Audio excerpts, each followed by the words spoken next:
आणि याच विषयावर आपण काही तज्ज्ञांच्याकडनं महत्त्वाच्या गोष्टी जाणून घेणार आहोत. कारण पंतप्रधान नरेंद्र मोदी ज्या वेळेला अशा प्रकारचं थेट आवाहन देशवासियांना करतात त्याचाच अर्थ ह्या गोष्टी तृप्ती अत्यंत गंभीर आहेत आणि महत्त्वाच्या आहेत. आणि म्हणूनच आपण आंतरराष्ट्रीय अर्थविषयाचे अभ्यासक उदय तारदाळकर सर आपल्यासोबत आहेत आणि केदार नाईक आंतरराष्ट्रीय विषयांचे अभ्यासक आपल्यासोबत आहेत. आपल्या दोघांचंही स्वागत NDTV मराठीमध्ये. माझा पहिला प्रश्न नाईक सर तुम्हाला आहे की असं आहे की जगात या युद्धामुळे पेट्रोल डिझेलची कमतरता, खतांची कमतरता अशा वेगवेगळ्या गोष्टी आहेत आणि त्याच्यामुळे एक मंदीचं वातावरण निश्चितपणे आहे. हे किती गंभीर आहे, हे किती दीर्घकाळ राहू शकतं, याच्यातलं गांभीर्य काय हे भारताच्या दृष्टिकोनातून तुम्ही सांगा अशी माझी विनंती आहे. ओके, तर सर्वप्रथम म्हणजे भारत 1960-70 पासून हा ऑइल आणि क्रूड ऑइल आणि गॅसेस यासाठी हा परावलंबी राहिलेलाच आहे. आणि जशी जशी भारताची ग्रोथ वाढत चाललेली आहे तसं तसं भारताचं परावलंबित्व वाढत चाललेलं आहे. ते की 2024 साली साधारणपणे $140 बिलियन क्रूड ऑइल आणि साधारणपणे 16 ते 20 बिलियन डॉलर्सचं गॅस हे आपण इम्पोर्ट केलेलं आहे. आणि हे ज्यावेळेस की युक्रेन वॉरचा धक्का कमी झालेला असताना, परंतु आता ज्यावेळेस इराण हे म्हणजे क्रूड साधारणपणे त्यावेळेस 70 ते 80 बॅरलच्या आसपास चालू होतं. पण जर क्रूड आता $100 पर बॅरलच्या आसपास राहणार असेल आणि आपल्याला आंतरराष्ट्रीय विश्लेषक सांगतात की साधारणपणे $1 जर प्रति बॅरल क्रूड मध्ये वाढ झाली तर अॅन्युअलाइज लेवलला भारताला त्याचा साधारणपणे $1.8 बिलियन ते $2 बिलियन इतका फटका बसतो. म्हणजे साधारणपणे यात जर किमती अशाच जर वर्षभर राहिल्या आणि जर समजा जसं म्हणणं चालू आहे की $150 बिलियन आसपास क्रूड पर बॅरल जाईल, तर त्याचा भारतावर एक $100 बिलियन अतिरिक्त बोजा पडण्याचा, म्हणजे जे आपलं ऑइल इम्पोर्ट बिल आहे ते $100 बिलियन फुगण्याचा जास्त आपल्याला संभावना ती दिसत आहे. तसंच चित्र आपल्याला गॅसच्या बाबतीत दिसेल की साधारणपणे $10 बिलियन हे आपल्याला गॅसच्या बाबतीत जास्त स्पेंड करावे लागतील. तसेच की आपल्या फर्टिलायझर्सचा बराचसा रॉ मटेरियल, नाफ्था असतील, बाकीच्या सर्व गोष्टी असतील त्याही हायड्रोपेट्रोकेमिकल कॉम्प्लेक्सवर डिपेंडंट आहेत आणि त्याचाही एक प्रचंड मोठा फटका भारताला दिसण्यात ती संभावना आहे. आणि जसं की आपण मागच्या काही वर्षात मी परत येतो सर तुमच्याकडे, मी परत येतो, पण तारदाळकर सरांना या चर्चेला पुढे घेऊन जाताना मला प्रश्न विचारायचा. याचा अर्थ स्पष्ट आहे, आत्ता जे सरांनी विश्लेषण केलं आणि पंतप्रधानांनी जे सांगितलं, भारतावर जे काही जगात जागतिक मंदीचा विषय सध्या सुरू आहे, भारतावर पुढच्या काही दिवसात याचे ढग अधिक गडद होणार आणि म्हणूनच त्याची पूर्वतयारी किंवा फारच आधीपासून म्हणून पंतप्रधानांनी या गोष्टी सांगितल्यात. कारण आतापर्यंत पेट्रोल डिझेलचे दर आपल्याकडे वाढलेले नाहीत. मला याच्यासोबत असं पण विचारायचं आहे, गेल्या काही महिन्यापासून भारताची अर्थव्यवस्था ही स्वीट स्पॉटमध्ये आहे असं म्हटलं जायचं, मात्र तीच अर्थव्यवस्था या जागतिक मंदीच्या काळामध्ये कुठेतरी अडचणीत येण्याची शक्यता आणि त्या दृष्टीने आपली अर्थव्यवस्था तयार असावी यासाठी पंतप्रधानांनी सगळ्या जनतेला आवाहन केलंय. दोन गोष्टींचा इथे उल्लेख करायला लागेल. आपण क्रूडचा इम्पोर्ट बद्दल बोलतच आहोत. आपण जवळजवळ आपली जी एकूण मागणी आहे, आपण जगामध्ये आपला 3रा नंबर लागतो क्रूड कन्झम्पशनसाठी, आणि आपली जी मागणी आहे त्याचा जर विचार केला जवळजवळ 85% आपण आयात करतो. त्या व्यतिरिक्त आपल्याला आपण म्हणतो की ट्रेडिशनल जे आपल्याकडे पद्धत आहे, आपण मोठ्या प्रमाणावरती सोन्याचा वापर करतो आणि या दोन्हीचा जो परिणाम आहे, थेट परिणाम, हा आपल्या परकीय गंगाजळीवरती फॉरेन एक्सचेंज रिझर्व्ह वरती होतो. आपले फॉरेन एक्सचेंज रिझर्व्ह जवळजवळ 726 अब्ज बिलियन म्हणजे 726 बिलियन झाले होते, ते आताच्या घडीला 690 वरती आले. आणि असंच जर प्रेशर राहिलं तर ज्याला आपण म्हणतो की करंट अकाउंट डेफिसिट हे वाढत जाईल, कारण सोन्याचाच याच्यात मोठा वाटा आहे की सोन्यामुळे जवळजवळ करंट अकाउंट डेफिसिट हे GDPच्या एकूण 1.3% होतं. आणि जेव्हा अशी परिस्थिती आहे तेव्हा अर्थातच महागाईचा ड्रोन हा पुढे उभा राहू शकतो. अजूनपर्यंत सरकारने पेट्रोल डिझेलचे भाव वाढवले नाहीयेत. त्याची हिट घेतली एक्साईजच्या माध्यमातून जवळजवळ 14,000 करोडची दर महिन्याला, आणि आजच्या घडीला ज्या पेट्रोल कंपन्या आपल्याकडे आहेत भारतातल्या त्या साधारण 30,000 करोडचा त्यांना फटका बसते दर महिन्याला.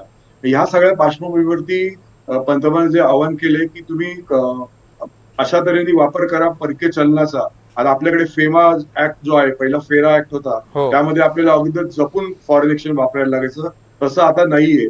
पण तरी सुद्धा आपण स्वतःवर एक काहीतरी ज्याला म्हणतो रिस्ट्रेंट ठेवा. त्यामुळे फॉरेन ट्रॅव्हल्स कमी करा. तसंच प्रवास करताना शक्यतो पेट्रोल डिझेलचा वापर होता कामा नये याची काळजी घ्या.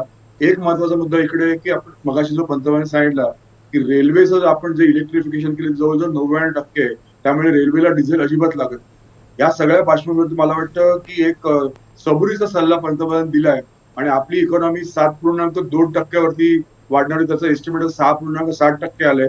मला वाटतं ह्या सगळ्या दृष्टीचा विचार केला तर ज्याला आपण म्हणतो की सातत्य ठेवायचं असेल तर आपल्याला स्वतःला संयम राखावा लागेल. बर, पण मग नाईक सर, याला जोडून पुढे जाताना आणखीन आपण परदेशातली लग्न टाळली, परदेशातला प्रवास टाळला, सोन्याची खरेदी टाळली, तर सगळ्यात महत्त्वाची गोष्ट आपली अशी होईल की आपला डॉलर वाचेल, म्हणजे डॉलरच्या स्वरूपात आपल्याला जो पैसा खर्च करायला लागतो तो वाचेल आणि त्याच्यामुळे मोठ्या प्रमाणात बचत होईल, असा स्पष्ट अर्थ आहे त्याच्यातनं.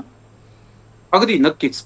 म्हणजे सोन्याच्या बाबतीत सरांनी सांगितल्याप्रमाणे की त्याच्या आधीच्या वर्षी आपण $54 बिलियन सोनं आयात केलं होतं आणि या मागच्या वर्षीच्या प्राइस शॉकमुळे आपण ते $72 बिलियन म्हणजे 25% त्याची किंमत वाढली. आणि आपण तसंच जर इम्पोर्ट करत राहिलो तर आपलं करंट अकाउंट डेफिसिट वाढणारच आहे. त्याचसोबत की भारतामध्ये इतकी सुंदर स्थळ असताना आणि भारतामध्ये टुरिझमचा इतका स्कोप असताना भारतामध्ये टुरिझम 6 ते 7% हे एवढं जीडीपीला कॉन्ट्रीब्युट करतं.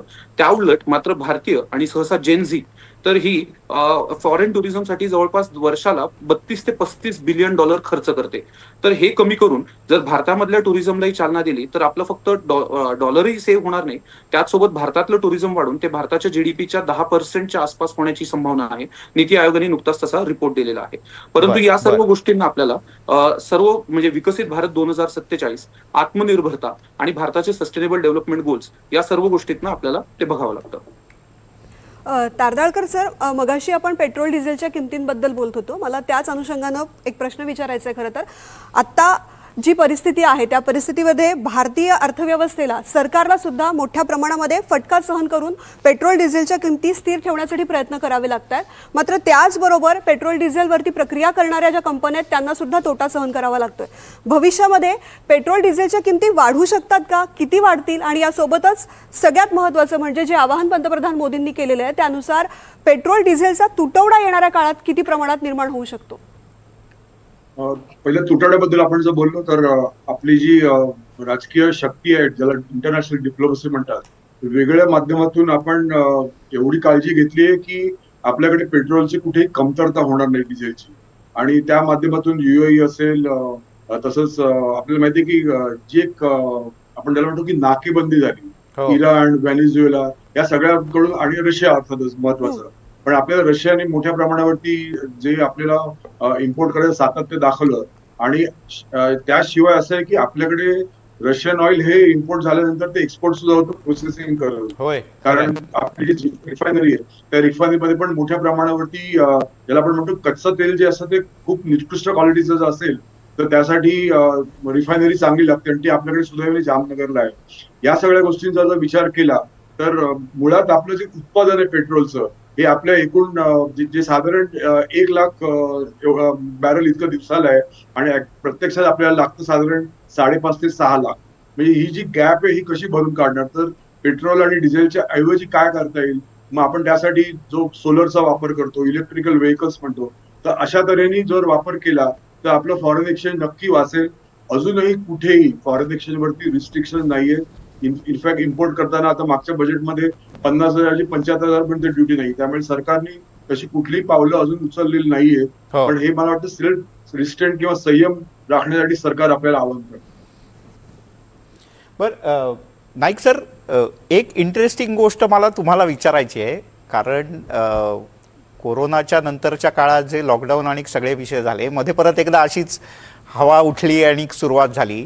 पण आता जे पंतप्रधानांनी म्हटलंय तर त्याच्यात मुख्य हेतू त्यांचा हा असावा की तुम्ही प्रवास करता अनेकदा वेगवेगळ्या मीटिंग्सच्या करता वेगवेगळ्या मोठ्या शहरांमधनं, मग त्यानिमित्तानं तुमचा पेट्रोल, डिझेल आणि बाकीच्या सगळ्या गोष्टींचा खर्च होतो, तर तो मर्यादित व्हावा, हा त्याच्या पाठीमागचा मुख्य हेतू आहे किंवा काय? त्याच्या मागचा नक्कीच काही पेट्रोल वाचणे, ती बचत होणे हा एक मुख्य हेतू आहे. परंतु त्याचे काही मल्टिपल कॉम्बिनेशन म्हणजे त्याचे बरेच फायदे होतात. एकतर म्हणजे ट्रॅफिक आणि इन्फ्रास्ट्रक्चर कंजेशन ही कमी होऊ शकतं. परत तसंच की पोल्युशन त्याच्याशी रिलेटेड आहे तेही आपल्याला कमी होऊ शकतं. परत वेळेची बचत होऊ शकते. परंतु बऱ्याच कंपनीजचं भारतामध्ये हे म्हणणं आहे की व्हर्च्युअल मीटिंग्स किंवा वर्क फ्रॉम होममुळे काही आउटपुट लॉस आहे. तर गव्हर्नमेंट जोपर्यंत इन्सेंटिव्हाइज करत नाही, म्हणजे काही टॅक्स कट्स असतील किंवा काही सेल्स मधला कट्स असेल, अन्यथा किंवा गव्हर्नमेंट प्रूव्ज इट बाय एक्झाम्पल की बरोबर, मागच्या काळात आयटी कंपन्यांनी अशी मागणी केली होती मोठ्या सगळ्या. बरोबर किंवा गव्हर्नमेंटनी स्वतः प्रूव्ह बाय एक्झाम्पल की आम्ही आमच्या मीटिंग्स ऑनलाईन घेतो, आम्ही आमच्या सर्व गोष्टी ऑनलाईन करतो जास्तीत जास्त. तर मग या गोष्टींमधनं एखादा एक डेमॉन्स्ट्रेशन इफेक्ट आणि एक पॉझिटिव्ह व्हर्च्युअस सायकल सुरू होऊन त्यातनं आपण जे कम्युटेशन साठीचं जे पेट्रोल आणि डिझेल घालवतो आणि ओव्हरऑल इन्फ्रास्ट्रक्चरल आणि पोल्युशनचे जे आपण एक्सटर्नॅलिटीज आणि डॅमेज घेतो तेही कमी होण्याची संभावना आहे. बरं सर, या दृष्टीनं आता सरकार पावलं उचलतंय, सरकारनं प्रयत्न सुरू केलेले आहेत कोणत्याही पद्धतीनं देशामध्ये महागाई वाढू नये यासाठी. पण ज्या ज्या वेळेस अशी परिस्थिती निर्माण होते त्यावेळेस काही कठोर पावलं सुद्धा उचलावी लागतात, रिझर्व्ह बँकेला काही निर्णय घ्यावे लागतात. आताची जी परिस्थिती आहे केदार सर, त्या दृष्टीनं सरकार काही भविष्यामध्ये अर्थव्यवस्था स्थिर करण्यासाठी किंवा कोणतंही संकट उद्भवू नये यासाठी काही उपाय करू शकतं, आणि ते कोणते असतील? नक्कीच की रिझर्व्ह बँकेने आपल्या ज्या डोमेस्टिक बँक्स आहेत, कमर्शियल शेड्यूल्ड बँक्स आहेत, की त्यांना जे डॉलरचे जे फॉरवर्ड्स आणि ऑप्शन्स मध्ये ते जे ट्रेड करतात, तर त्याच्यामध्ये त्यांनी ते लिमिटेशन आतापासून लावायला सुरुवात केलेलीच आहे. त्याला थोडा बँकांचा विरोधही झालेला आहे. तसेच आपण IMF आणि तत्सम गोष्टींमध्ये स्वतःचे रिझर्व्ह वाढवण्याचाही जास्तीत जास्त प्रयत्न करत आहोत. परंतु की हे पर्याय अपुरे आहेत. जसं की मगाशी तारदाळकर सरांनी सांगितलं, तर आपण 24 एप्रिल ते 1 मे या 7 दिवसांच्या कालखंडात आपली परकीय गंगाजळी साधारणपणे $8.5 बिलियन, $774 बिलियन डॉलर्सनी कमी झाली. तर म्हणजे एकंदरीत जी ऑइलची घसरण आहे आणि भारताचे जे इम्पोर्ट्स आहेत ते अतिशय हार्ड असल्याने, म्हणजे की जे फ्लेक्सिबल नाहीये ते आपल्याला करावंच लागतात. ते क्रूड ऑइल आहे, ते इलेक्ट्रॉनिक्स आहे आणि ते एडिबल ऑइल्स आहे. त्यामुळे आपण किती जरी प्रयत्न केले तरी स्ट्रक्चरल शिफ्ट झाल्याशिवाय हे प्रयत्न नेहमीचे अपुरे आणि हॅफॅझार्डस ठरतील. बर, तारदाळकर सर, थोडंसं शेवटाकडे जाताना 2 प्रश्न आहेत माझ्या डोक्यातले. एक, ऑइलच्या सगळ्या अडचणीमुळे आणि होर्मुझच्या खाडीमुळे जी काही सगळी जगाची कुचंबणा झाली आहे त्याच्यातले भारताच्या दृष्टीने एक महत्त्वाचा विषय आहे तो खतांचा. आणि तुम्हाला माहिती आहे पावसाळा तोंडावर आहे, खतं ज्या प्रमाणात लागतात, आता कोणी एक उघडपणे याच्यावर बोलत नसलं तरी काही ना काही प्रमाणात खतांची अडचण ही पुढच्या काही काळात कदाचित निर्माण होऊ शकते. या परिस्थितीकडे तुम्ही कसं पाहता?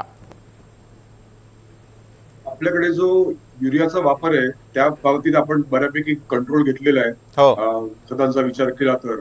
आणि त्या व्यतिरिक्त आपण वेगवेगळ्या देशांकडे, मगाशी मी म्हटलं की आपण जे जे काही ट्रेड अग्रीमेंट साईन करतो त्याच्यामध्ये क्रूड व्यतिरिक्त जे बाकीचे जे बऱ्याच गोष्टी असतात त्यात खतं हा एक महत्वाचा विषय आहे.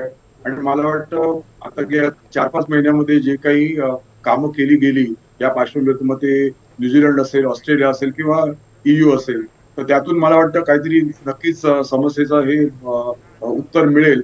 आणि मला वाटतं त्या दृष्टीने अजून तरी सरकारला तशी काही समस्या भेडसावत नाही असं तरी आता तरी अपॉइंटली वाटतंय वर करणे. बर, एक प्रश्न आणखीन दोघांनाही कॉमन विचारतो मी, थोडक्यात उत्तर द्या, आपल्याला वेळेची थोडीशी मर्यादा आहे. यापूर्वी पंतप्रधान मोदींनी देशवासियांना ज्या ज्या वेळेला वेगवेगळ्या प्रकारचं आवाहन केलं, मग गॅसच्या संदर्भात केलं, लोकांनी त्याला प्रतिसाद दिला, किंवा अन्यही प्रकारचे काही आवाहन केलं की तुम्ही गॅस सबसिडी सोडा, सकट पर्यावरण विषयातले असतील, किंवा अन्य लोकांनी त्याला चांगल्यापैकी प्रतिसाद दिला. या पंतप्रधानांच्या आवाहनाला राजकीय विषय बाजूला ठेवून प्रतिसाद देणं का आणि किती महत्त्वाचं आहे? दोघांनाही 1-1 मिनिट साधारण. नाईक सर. हां, ओके. तर सर्वप्रथम की पंतप्रधानांनी कर्तव्याच्या भावनेतनं भाषा केलेली आहे. राईट्स म्हणजे की त्यांचं म्हणजे पॅट्रिओटिक राष्ट्रवाद आणि कर्तव्य या दोन्हींमध्ये त्यांनी ते अनन्यसाधारणपणे गुंफून तशी ती मागणी केलेली आहे. त्यामुळे बीजेपी जी स्वतःला राष्ट्रवादी पार्टी म्हणवते, तर तिच्या केडरनी जो एक प्रचंड मोठा बेस आहे, तर ते या आव्हानाला सपोर्ट करतीलच. त्याचसोबत की भारतीय जनतेमध्ये, जनमानसामध्ये राष्ट्रवाद ही आपल्या स्वातंत्र्यपूर्व काळापासून एक सुप्त भावना असल्यामुळे त्यांनीही सपोर्ट करणं या गोष्टींना स्वाभाविक आहेच आहे. परंतु की जर गव्हर्नमेंट स्वतःला उदाहरणाने प्रूव्ह जेवढं करेल आणि स्वतः त्या बाबतीत सिरियस आहे हे दाखवेल, तर विरोधी असणारे लोक, विरोधी असणारा जनसमूह आणि पक्षही त्यांना जास्तीत जास्त सपोर्ट करेल. पल्स पोलिओ याच्यातलं एक उत्तम उदाहरण आहे की ते कसं शेवटच्या माणसापर्यंत पोहोचू शकतं. बरोबर बोललात तुम्ही नाईक सर, तारदाळकर सर. आणि सबसिडीज गिव्ह अप करणे. सबसिडीज गिव्ह अप करण्यामध्येही लोकांनी खूप मदत केली होती. हो हो, हा तारदाळकर सर पूर्ण करा. अनावश्यक गोष्टींचा वापर टाळावा या महत्वाचं आव्हान याच्यामध्ये आहे. आणि त्याच्यामध्ये आपण जर विचार केला तर प्रायव्हेट सेक्टर आहे, म्हणजे याच्यात राजकारण हो. बाजूला ठेवलं तर शाळा आहेत, कॉलेजेस आहेत किंवा कार्यालय आहेत, तर त्या दृष्टीने जर प्रायव्हेट सेक्टरने प्रयत्न केले तर मला तर असं सध्या तरी वाटतंय की येत्या जूनमध्ये जेव्हा शाळा आणि कॉलेज उघडतील तेव्हा त्यांना एक हायब्रिड स्वरूपाचं काही इन्स्ट्रक्शन सरकारकडून येऊ शकतात, ज्याला आपण सेल्फ डिस्टन्स पण म्हणू शकतो. आणि कोरोनाच्या काळामध्ये तर वर्क फ्रॉम होम सगळ्यांनी केलं आणि सगळ्यात महत्वाचं म्हणजे बँका आणि ज्याला आपण म्हणतो की पल्स ऑफ द नेशन म्हणजे स्टॉक मार्केट ही जर घरात बसून चालू शकत होती, तर आत्ताच्या परिस्थितीमध्ये जेव्हा सगळं आलबेल असताना म्हणजे ट्रान्सपोर्टच्या दृष्टीने मला वाटतं सगळ्यांनी हा सेल्फ डिस्टन्स टाकला तर त्यात राजकारण न येता ज्याला आपण म्हणतो की मोठ्या प्रमाणात सेव्हिंग होऊ शकतं आणि त्यामुळे फॉरेक्स वाचेल. फॉरेक्स वाचलं तर आपले कॅड म्हणजे जो डेफिसिट वाचला तर रिझर्व्ह बँक रेट्स वाढवणार नाही आणि त्यामुळे इन्फ्लेशन पण कंट्रोलमध्ये राहील. हा सगळ्यांचा फायदा होऊ शकतो. बर बर, याच्या संदर्भात आणखीन खूप जिव्हाळ्याचे विषय आहेत सर. म्हणजे तुम्ही दोघांनी या विषयाची आपण आता सुरुवात करून दिली असं आपण म्हणूयात. लोकांना किती प्रश्न असतात डोक्यात की आता पेट्रोलचं आपण रिक्षा केली तर त्याचे दर वाढतील का, इथपासून ते आमच्या गृहकर्जाच्या याच्यावर काय परिणाम होईल.